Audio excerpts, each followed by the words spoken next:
আসসালামু আলাইকুম। পৃথিবীর যে প্রান্ত থেকে দেখছেন, যেখান থেকে দেখছেন সবাইকে সালাম ও শুভেচ্ছা জানাচ্ছি। আসসালামু আলাইকুম। আজকে স্পেসিফিক্যালি পদ্মার ওপারের ২১টি জেলার ৫.৫ কোটি মানুষের কাছে আমি একটি অনুরোধ করতে চাই এবং তাদেরকে জাস্ট একটু পদ্মার ওপারের ৫.৫ কোটি মানুষের কাছে আমি একটি বিষয় তুলে ধরতে চাই।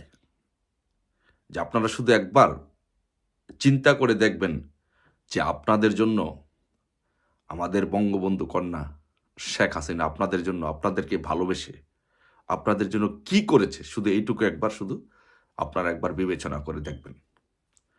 দেখেন, আমি যখন ঢাকা বিশ্ববিদ্যালয়ে পড়তাম, ঢাকা বিশ্ববিদ্যালয়ে পড়ার সুবাদে, ছাত্র রাজনীতি করার সুবাদে আমার বিভিন্ন জেলার মানুষের সাথে যোগাযোগ ছিল এবং পদ্মার ওপারে বিভিন্ন জেলায় আমার যাতায়াত ছিল।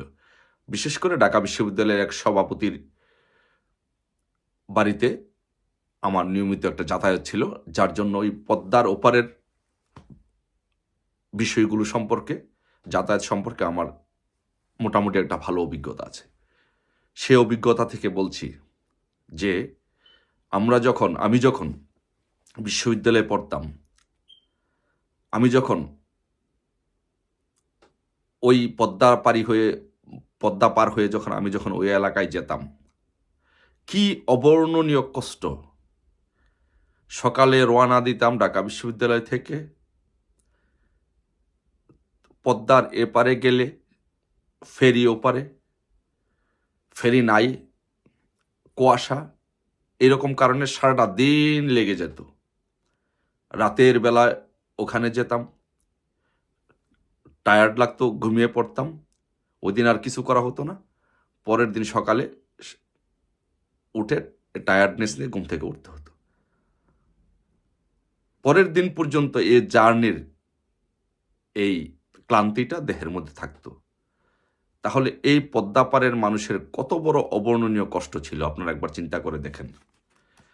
যে সেতুর আগে, এই পদ্মা সেতু হওয়ার আগে পদ্মার ওপারের মানুষের জীবনটাই যেন আটকে ছিল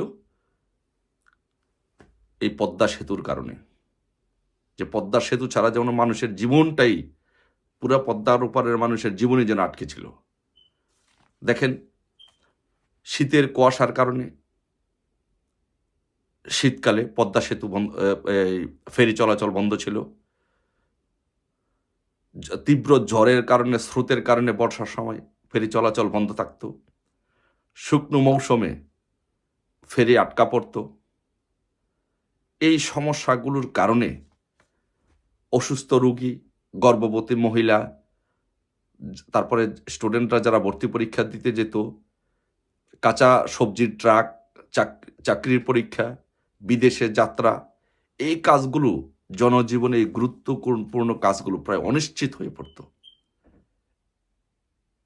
এই পদ্মা নদীর কারণে, এই পদ্মা সেতুটি না হওয়ার কারণে। এখন শেখের বেটি কি করে দিল? তার জীবনের সবচেয়ে বড় চ্যালেঞ্জ নিয়ে, রিস্ক নিয়ে, এই যেই ইনুসের কে আপনারা দু একজন যারা সমর্থন করেন, এই ইনুস এই পদ্মা সেতুর ফান্ডিং বন্ধ করে দিয়েছিল। শেখের বেটি সেই চ্যালেঞ্জ মোকাবেলা করে, ওয়ার্ল্ড ব্যাংকে চ্যালেঞ্জ করে নিজস্ব ফান্ডিংয়ে পদ্মা সেতু করে দিয়েছে আপনাদের জন্য। শেখের বেটি পারত না? একবার শুধু নিজেকে প্রশ্ন করে দেখেন। যদি মানুষ হন, আপনাদের যদি ন্যূনতম পরিমাণ মনুষ্যত্ব থাকে, তাহলে আপনারা একবার প্রশ্ন করে দেখেন যে আপনারা, শেখের বেটি তো পারত যে ওয়ার্ল্ড ব্যাংক পদ্মা সেতুর ফান্ড বন্ধ করে দিয়েছে, আমি এই পদ্মা সেতু করতে পারি না,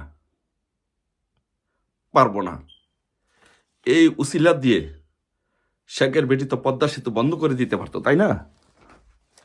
এই কারণে তো সে পদ্মা সেতুটা শেখের বেটি বন্ধ করে দিতে পারত,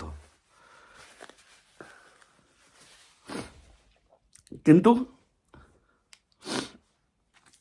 শেখের বেটি চ্যালেঞ্জ দিয়ে ওয়ার্ল্ড ব্যাংকের বিরুদ্ধে দাঁড়িয়ে, ইউনুসের বিরুদ্ধে দাঁড়িয়ে আপনাদের জন্য এই পদ্মা সেতু করে দিয়েছে। তাহলে আপনারা ভেবে দেখেন শেখ হাসিনা প্রত্যেকটি কাজ আপনাদের জন্য, এই জনগণের জন্য জীবনের চ্যালেঞ্জ দিয়ে আপনাদের জন্য করছে, কিন্তু আপনারা কি করলেন? একবার শুধু ভেবে দেখেন, যদি মানুষ হয়ে থাকেন জীবনে একবার নিজেকে একবার প্রশ্ন করুন। দ্বিতীয়ত, যে পদ্মা সেতু, এলিভেটেড এক্সপ্রেস, কালনা সেতু, বরিশাল বিমানবন্দর, ফরিদপুর বিশ্ববিদ্যালয়, পায়রা পোর্ট, বেনাপোল সহ, পায়রা পোর্ট সহ আপনাদের এই কাজগুলো শেখ হাসিনা আপনাদের করে দিয়ে আপনাদের জীবন মান সবকিছু উন্নত করেছে। এই কাজগুলো শেখ হাসিনা চ্যালেঞ্জ নিয়ে করেছে, না করলেও পারতেন। উনি রাষ্ট্রের উন্নয়ন করতে গিয়ে, দেশের উন্নয়ন করতে গিয়ে অনেক কিছুই করতে পারেন নাই। ইন্টারন্যাশনালি লবিং, এইগুলো অনেক কিছু করতে পারেন নাই। তাই আপনাদেরকে বলবো যে যদি মনে করেন শেখের বেটি আপনাদের জন্য কিছু করেছে, তাহলে